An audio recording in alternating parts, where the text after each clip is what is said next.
15 Things You Didn't Know About Omega. Welcome to Alux.com, the place where future billionaires come to get inspired. Welcome to the Alux channel, and if you've been here before, thank you for joining us again for a video dedicated to giving you all the information on something we think any aspiring member of elite society should know. From luxury resorts to billionaire moguls and everything in between, our goal here at Alux is to clue you in on everything in the world that makes for a high-flying lifestyle. One such thing is one of the most revered and well-regarded watch brands, Omega. Founded in 1903 by Louie Brandt, Omega is a Swiss luxury watchmaker that is a part of the famous Swatch Group. From humble beginnings in La Chaux-de-Fonds, Switzerland, the brand has grown from strength to strength over the course of 100+ years to be considered one of the leading timepiece manufacturers in the world. As a member of the Swatch Group, Omega contributes to an estimated $8.4 billion worth of business every year, making it a part of the wildly successful model that focuses just as much on quality of product as it does on sales. Here at Alux, we love anything that boasts exquisite quality, so let's not wait any longer. Here are 15 things you didn't know about Omega. Number 1. President Nixon famously turned down an Omega watch. Over the years, thousands of column inches have been dedicated to the story about President John F. Kennedy's gold Omega watch. The gold watch was a gift to the former president, inscribed on the back with the words, "President of the United States," from his friend Grant. Grant being Grant Stockdale, former United States ambassador to Ireland. However, something that is less known is the story of another US president and an Omega watch. Did you know that President Richard Nixon once turned down the opportunity to be gifted the first ever all-gold Speedmaster Professional Deluxe in 1969? Apparently, Nixon turned down the gift because he deemed it to be too valuable. Number 2. Al Pacino's Scarface wore an Omega. Brian De Palma's 1981 gangster drama Scarface is widely regarded as one of the greatest films of all time, with Al Pacino's lead character Tony Montana one of the most iconic film characters in history. Keen timepiece fans will have noticed that during some scenes in the movie, Tony is sporting an Omega on his wrist. The Omega La Magique, to be exact. Only 261 of these watches were ever made, and they cause quite a storm when on rare occasions they turn up at auction. This sought-after watch was the perfect choice for a character who is chasing all of the finest things in life. Number 3. They created 2 special collections to honor founder Louie Brandt. Once in 1984 and then again in 1990, Omega produced collections of luxury watches that were designed as a tribute to the brand's founder. They are made to exquisite quality and are known collectively as the Louie Brandt Collection. The watches were handcrafted to the very highest standard, complete with complications and boasting a very classic aesthetic, with some containing the modern twist of a transparent caseback to show the intricate automatic movements within. Every single watch was numbered, and these are extremely rare and sought-after pieces today. Number 4. Ringo Starr was a famous fan. If one of the Beatles regards your products as their favorite, then you can be sure that you're on to a good thing. Ringo Starr, many people's underrated favorite of the group, famously wore a digital Omega watch, the Timecomputer LED, made in 1973. This was Omega's first ever LED watch, and it was gifted to Ringo by his dear friend, the late great Keith Moon, former drummer of The Who. The watch was recently sold at an auction house and was purchased by an avid fan for $9,375. Number 5. The most expensive Omega watch is worth $700,000. Head and shoulders above the rest, the most expensive watch that Omega has ever produced is the amazing Constellation Baguette, costing a cool $708,742 for anyone wanting to indulge in the utmost of luxurious accessories. The Constellation Baguette has 30 carats, 146 trapeze and baguette diamonds on the dial, 459 Wesselton diamonds, and a case that is made from the finest 18-karat white gold. The ostentatious style of the watch might not be for everybody, but there is no denying that a watch like the Constellation Baguette is a masterpiece in luxury craftsmanship and quality. Number 6. The Soviet president wore an Omega constellation.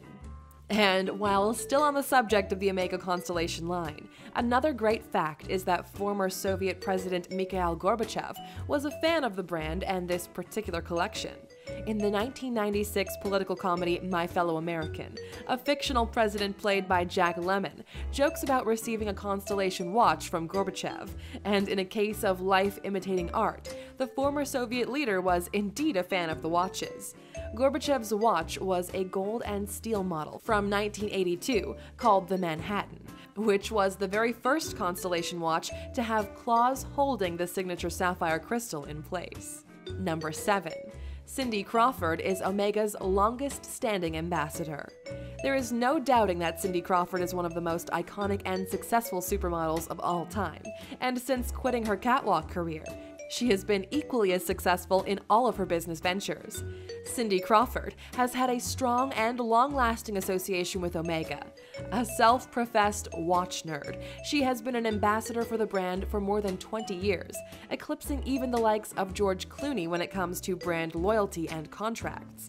Crawford's personal favorite Omega watch is a gold Aquaterra that can often be seen on her wrist in pictures, but she has also been photographed wearing a yellow gold Lady Matic with a black dial and diamonds. Number 8. Omega amassed a large fan base during World War II. During the difficult times of the Second World War, Omega found that their fan base started to grow and grow.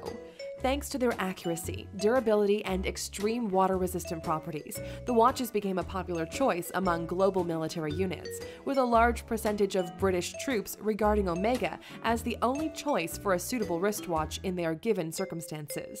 The Omega Museum states that in the years after the end of the war, thousands of surviving soldiers traveled to the Omega headquarters in Switzerland to thank the brand for their unbelievable craftsmanship. Number 9. Omega was the only watch that survived NASA testing. In 1962, a group of NASA astronauts, including the likes of Leroy Cooper and Walter Schirra, purchased a wide collection of wristwatches in a Houston, Texas watch shop, selecting some of the most revered brands in the world at the time. The Omega Speedmaster was the only watch that came through the rigorous and brutal pressure, temperature, and speed tests that the experts put it through, beating out a Breitling, Longines, and Rolex. This is a profound testament to the expert craftsmanship skills that the Omega manufacturers possessed. The Omega watch ended up being worn into space by Walter Schirra, truly a star-studded achievement. Number 10. The Omega Speedmaster Perpetual calendar is Omega's most complicated watch. As a celebration to mark the 700th anniversary of the nation of Switzerland, Omega produced a gold version of their iconic Speedmaster model watch. It included a perpetual calendar, which is regarded in the watchmaking community as the king of complications. According to the Omega Museum, the watch is the most complicated Omega model ever made. Only 50 of these special Speedmaster watches were ever produced, and interestingly, they were made solely for the Japanese market, an odd choice considering the watches were made in honor of Switzerland's anniversary. If you want to learn more about Switzerland, you can do so by watching our dedicated video. Just click on the top right-hand corner at your convenience. Number 11. Omega are the official Olympic timekeepers. Praised across the world for their outstanding accuracy, Omega watches are regarded in such high esteem that they are the official timekeepers for the Olympic Games. This is a title that they have held since 1932, when the brand was selected to be the first company to record timekeeping at the Los Angeles Olympics. Number 12. James Bond is also a fan. Along with astronauts and Olympic officials, another iconic fan of Omega watches is the most famous fictional spy in the world, Bond, James Bond.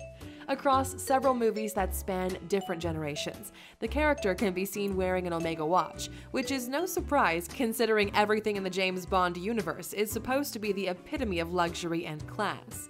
The most recent James Bond, Daniel Craig, favored an Omega Speedmaster Professional 300-meter in his debut outing as the iconic agent, and when the 50th anniversary of Bond came around in 2012, Omega returned the favor and celebrated the occasion by releasing a collector's edition James Bond timepiece. Number 13. The watches can take up to 500 hours to make. The true value of an Omega timepiece can be found in the amount of dedicated man-hours that it takes to produce one from start to finish. The Tourbillon watch, for example, is one of the brand's most luxury models, and it takes 500 hours to create a single one. The craftsmanship and quality of each Tourbillon watch is so highly regarded that after each one is finished, the watchmaker engraves their initials into it to take credit for the intricate, exquisite work. Number 14. It was the first watch on the moon. We have already spoken about Omega's strong relationship with NASA in the early years of the space race, and this preference for Omega products stayed with the organization all the way through to 1969, when the famous day came that saw man step on the moon for the first time ever. Though Neil Armstrong was unable to take his Omega onto the moon because they needed it to take the place of a broken lunar clock inside the shuttle, Buzz Aldrin did indeed wear his Omega Speedmaster Professional onto the moon. In a sad turn of events following this momentous occasion, that watch was actually stolen from Aldrin some years later. Number 15. Omega has a legion of famous customers. We've talked about politicians and astronauts enjoying the precision of Omega watches, but the love for this brand also runs deep in celebrity circles across the world. Some of Omega's most famous fans over the years have been Tom Hanks, Rory McIlroy, Elvis Presley, Prince William, and Michael Phelps. They're all from different walks of life, but one thing they have in common is they were all able to afford exquisite luxuries. Thanks for joining us here at Alux. We hope you enjoyed the video. Do you own an Omega watch yourself? If so, how long have you had it, and what inspired you to choose an Omega in the first place? Let us know in the comments. And here's one final bonus fact as a reward for staying with us to the very end. Number 16. The brand started life as Louie, Brandt and Feel. Louie, Brandt and Feel was the original name of the company when it was first founded at the end of the 19th century. However, it wasn't until the release of the Omega Caliber, a movement that was highly regarded for ease of repair and accuracy, that the brand really started to take off. In order to take advantage of the popularity of this movement, the company decided to rebrand themselves as Louie, Brandt and Frere, Omega Watch Co. And that is why the rich and famous wear an Omega, not a Louie brand. Thank you for spending some time with us, Aluxers. Make sure to like and subscribe so you never miss another video. We also handpicked these videos, which we recommend you watch next. Thank you for being an Aluxer, and we'll see you back tomorrow.